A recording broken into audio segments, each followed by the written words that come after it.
ભાઈ બંને પાકા મિત્રો, એકબીજા વગર ચાલે. ગમે ત્યાં જાય સાથે રમતા હોય, હરતા હોય, ફરતા હોય ને આનંદ કરતા હોય. ચોમાસાની ઋતુ છે, ઉપર વાદળાઓ જોવા મળે છે અને ક્યારેક ક્યારેક ઝરમર વરસાદ પણ પડવા લાગ્યો છે.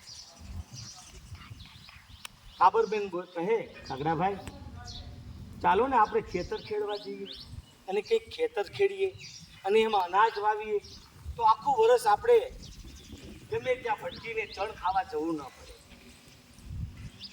કાગડો કે ભાઈ એવું રાવા દે ને ભાઈ, આ બધું કોણ કરે? આ બધું એના કરતાં આપણે બરાબર છીએ, ચણ આપણે ગમે ત્યાંથી મળી જાય છે. અરે આવું ન કરાય. અને કાગડાભાઈ કાબરની વાત માનવાનો હંકાર કર્યો, પણ કાબરબેન એના મિત્રો હતા એટલે ગમે એમ કરીને કાગડાભાઈને મનાવ્યા કે આપણે બરાબર આપણા પાદરની અંદર એક ખેતર છે, એ એમનામ પડ્યું છે, આપણે બંને ખેડી નાખીએ અને એની અંદર સરસ મજાનો બાજરો ઉગશે અને આપણે બાજરો વાવીએ. કાબર અને કાગડો બંને ઉડતા ઉડતા ખેતરે ગયા. બંને પોતાની ચાંચથી ખેતરને ખેડવા લાગ્યા. એક ચાસ, બીજો ચાસ, ત્રીજો ચાસ પાડવા જાય ને તો કાગડાભાઈની ચાંચ કટ દઈને તૂટી ગઈ. કાગડાભાઈની ચાંચ ભાંગી ગઈ. કાગડાભાઈ કે બહુ કરી કાબરબેન, મારી ચાંચ તૂટી ગઈ. કાબરબેન દોડતા દોડતા આવ્યા. શું થયું મિત્ર, શું થયું? કાગડાભાઈ ચાંચ તૂટી ગઈ. ચિંતા ન કરો કાગડાભાઈ, તમે જાઓ બાજુના ગામમાં, ત્યાં સુથાર છે, એમની પાસે તમારી ચાંચને સારી કરાવી આવો. કાગડાભાઈ કે ભલે કાબરબેન, હું ઝડપથી મારી ચાંચને વ્યવસ્થિત કરાવી અને પાછો આવી અને તમને મદદ કરાવવા લાગી. કાગડાભાઈ કાંકા કાંકા કરતા કરતા ઉડતા ઉડતા બાજુના ગામમાં ગયા. સુથારને ઘરે ગયા. એને કે મારી ચાંચ જાળી કરી દો.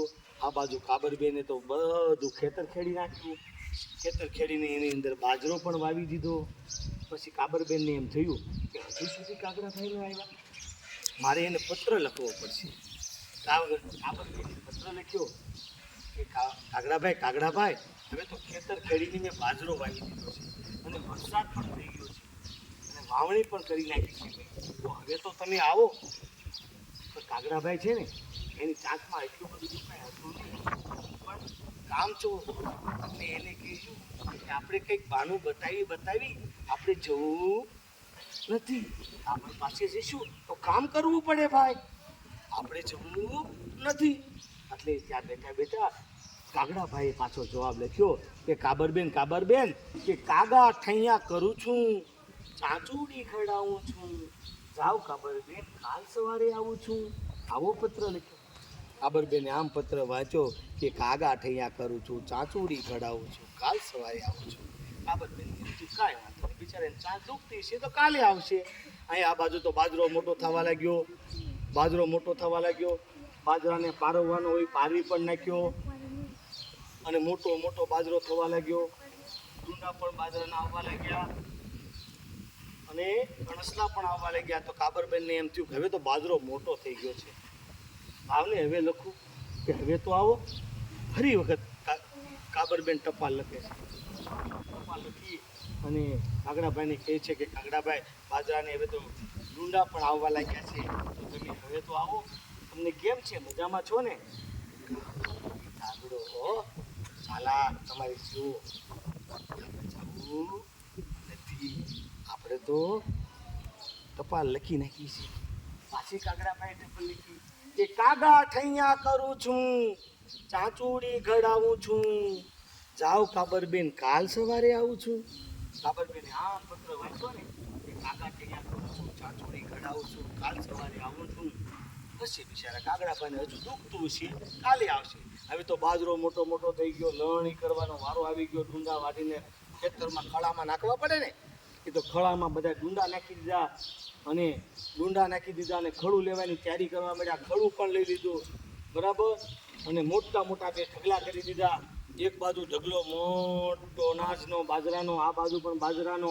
તો કાબરબેને ત્યાં ચાલાકી કરેલી, બરાબર.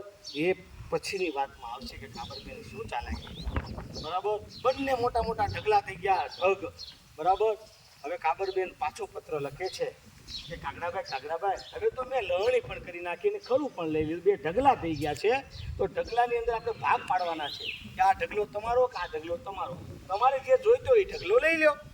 કાગડાભાઈને આમ પત્ર વાંચ્યો ને, હવે આ તો ત્યાર થઈ ગયું.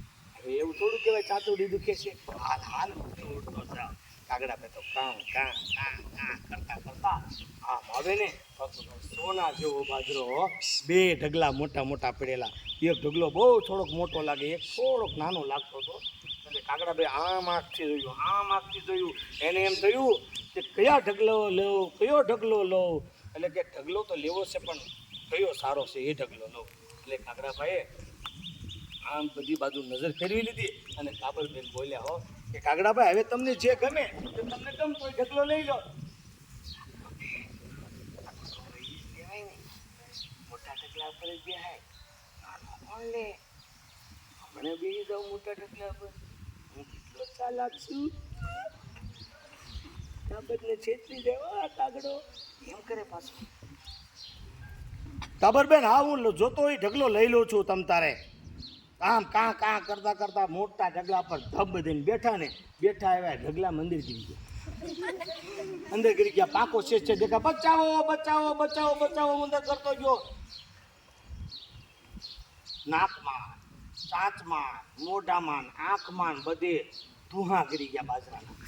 હો કાબરબેને કેવી ચાલાકી કરેલી કે બાજરો ઉપર રાખ્યો ને હેઠે ધુઆ નાખી દીધા. એટલે કાબરબેનને દયા આવી. કાબરબેન તો પાછા ઉડતા ગયા. હવે ગમે એમ તો મિત્ર છે ને, અને મિત્રને કાઢતા કે કેમ થયું કાબરભાઈ?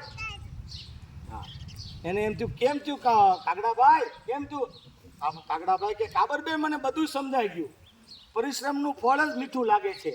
મેં ચાલાકી કરી, મેં મહેનત ન કરી, એટલે મને સમજાઈ ગયું કે મહેનત કર્યા વગરનું ફળ આવું જ મળે. એટલે મને આ ધુઆ મળ્યા. હવે મને બચાવો, મને મારી ભૂલ સમજાઈ ગઈ છે. હું કોઈ દિવસ કોઈ મિત્ર સાથે કે ક્યારેય કામ ચોરી નહીં કરું, મહેનત કરીશ અને મહેનતનું કાજ. ત્યાર પછી કાબરબેને મિત્રને બહાર કાઢ્યા અને એને બધું સમજાઈ ગયું. પછી જે અનાજનો ઢગલો પડ્યો હતો ને એમાંથી સારો બાજરો, અડધો બાજરો આપી દીધો કાગડાને, જા હવે ખાજે, પણ આજ પછી કોઈ દિવસ કામ ચોરી કરતો નહીં, મહેનત કરજે. આદુ કીધું ને રાજ. બોલો તમારે કાગડો બનવું